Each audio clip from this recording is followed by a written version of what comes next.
할렐루야, 수요 예배 함께 하시는 여러분을 주님의 이름으로 환영합니다. 이 시간 온 마음 다해 찬양하시면서 우리의 마음을 하나님께 온전히 드리는 믿음의 시간이 되기를 소망합니다.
오늘 읽을 하나님의 말씀은 마태복음 26장 59절부터 68절까지 말씀입니다. 대제사장들과 온 공회가 예수를 죽이려고 그를 칠 거짓 증거를 찾으매 거짓 증인이 많이 왔으나 얻지 못하더니 후에 두 사람이 와서 이르되 이 사람의 말이 내가 하나님의 성전을 헐고 사흘 동안에 지을 수 있다 하더라 하니 대제사장이 일어서서 예수께 묻되 아무 대답도 없느냐 이 사람들이 너를 치는 증거가 어떠하냐 하되 예수께서 침묵하시거늘 대제사장이 이르되 내가 너로 살아계신 하나님께 맹세하게 하노니 내가 하나님의 아들 그리스도인지 우리에게 말하라. 예수께서 이르시되 내가 말하였느니라. 그러나 내가 너희에게 이르노니 이후에 인자가 권능의 우편에 앉아있는 것과 하늘 구름을 타고 오는 것을 너희가 보리라 하시니 이에 대제사장이 자기 옷을 찢으며 이르되 그가 신성모독하는 말을 하였으니 어찌 더 증인을 요구하리요. 보라, 너희가 지금 이 신성모독하는 말을 들었도다. 너희 생각은 어떠하냐? 대답하여 이르되 그는 사형에 해당하니라 하고 이에 예수의 얼굴에 침 뱉으며 주먹으로 치고 어떤 사람은 손바닥으로 때리며 이르되 그리스도야 우리에게 선지자 노릇을 하라. 너를 친 자가 누구냐 하더라. 아멘. 오늘 이 말씀을 통해서 거울 깨기라는 제목으로 함께 은혜를 나누려고 합니다. 여러분 혹시 거울하면 생각나는 동화가 있지 않나요? 저는 백설공주가 생각이 나는데요. 동화 백설공주에 나오는 백설공주의 계모인 왕비는 때때로 자기가 갖고 있는 마법의 거울에게 물어봅니다. 거울아 거울아 이 세상에서 누가 제일 이쁘니? 계속해서 거울은 왕비가 제일 이쁘다라고 대답을 해줍니다. 그러다가 어느 날 갑자기 이 거울이 세상에서 백설공주가 제일 예쁘다는 말을 하게 됩니다. 그래서 여기서부터 그 왕비의 질투와 열등감이 막 폭발을 해요.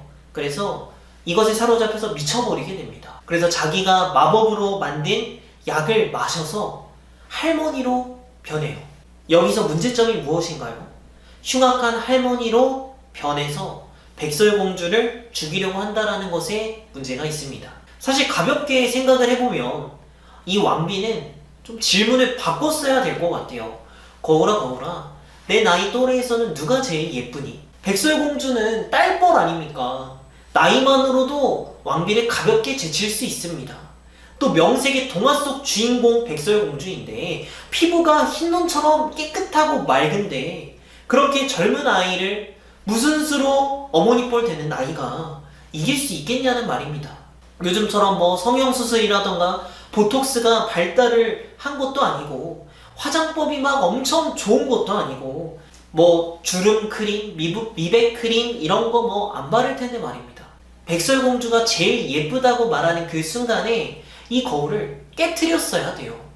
그리고 다시는 그 거울에게 와서 묻지 않아야 이 열등감과 질투로부터 자유로울 수 있었던 것입니다. 자, 그런데 여기에 본질적인 인간의 문제가 있습니다.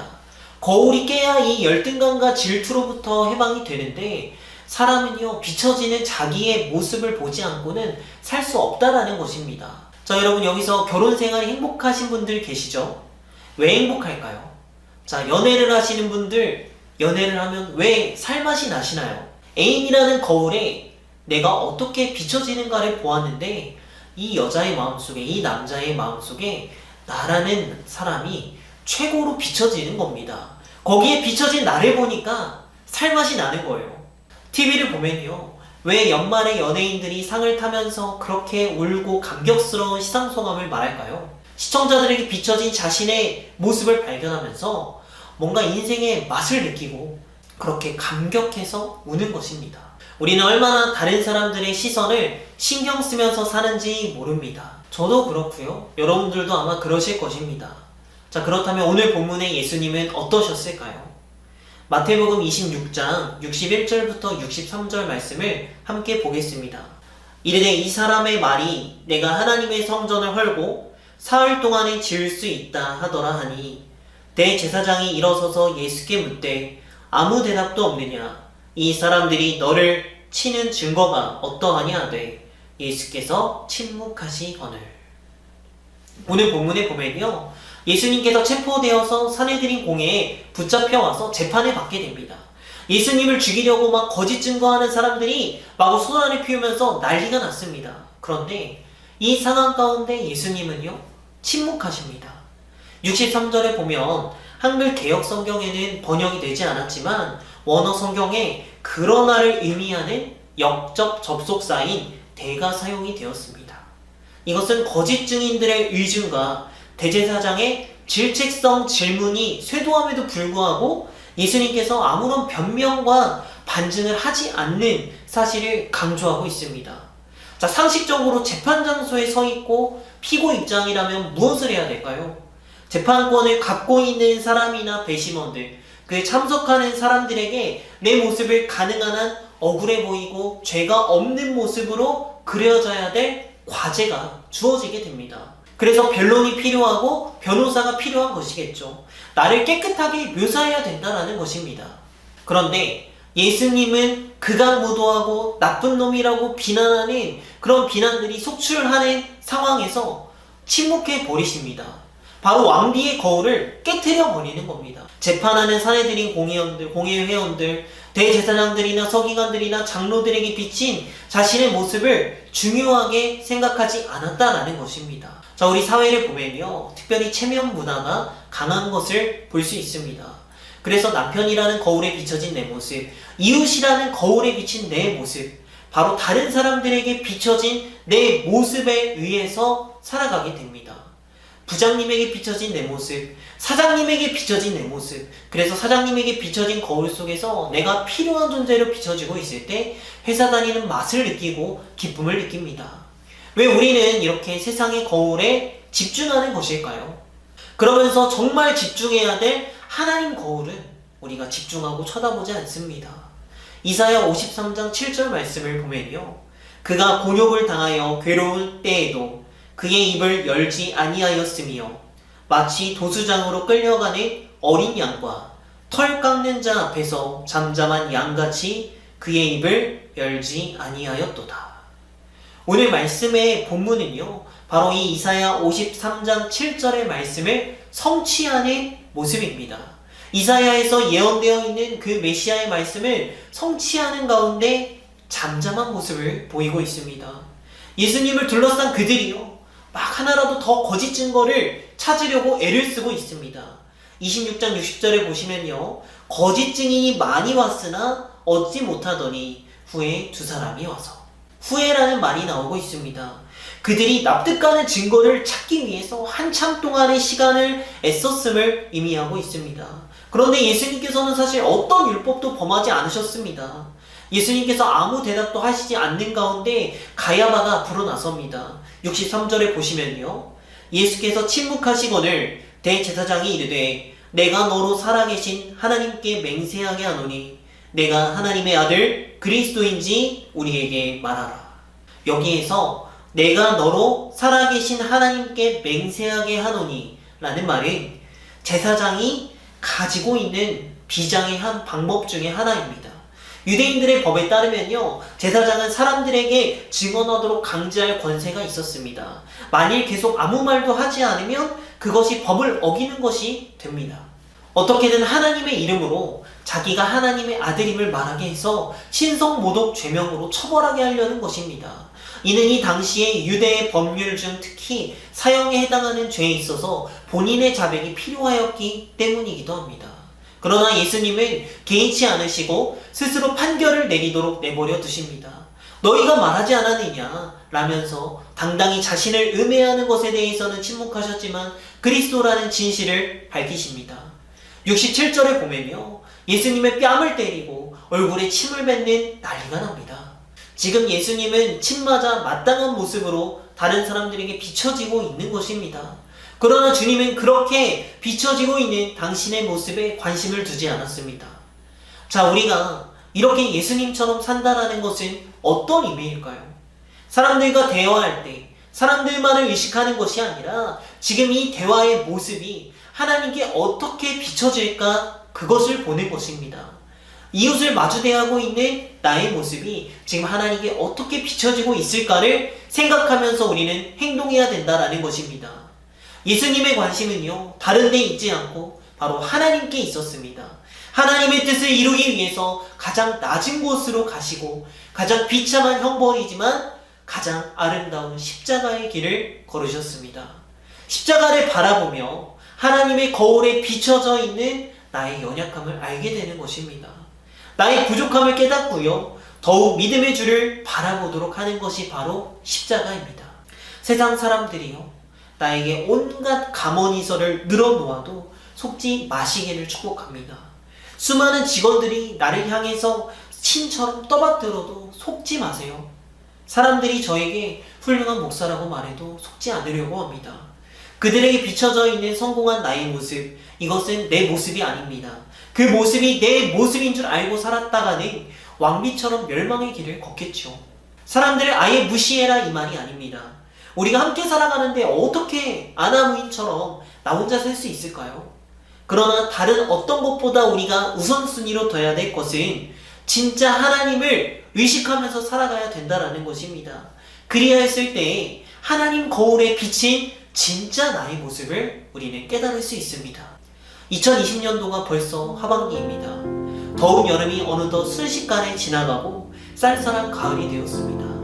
올 한 해를 보내는 가운데 다른 어떤 것보다 여러분 하나님 생각은 얼마나 하셨나요? 이제는 다른 사람들의 판단과 평가에서 자유로워질 필요가 있습니다. 또한 우리 역시 다른 사람들을 향한 비판의 말과 행동을 멈출 필요가 있습니다. 요즘 사회는 무언가에 맹렬히 분노해 있는 것 같아요. 실수하기가 두려울 지경입니다. 바라기는 우리 영화교회 모든 성도님들은 다른 어떤 것보다 위에 계신 하나님 아버지를 의식하시기를 간절히 소망합니다.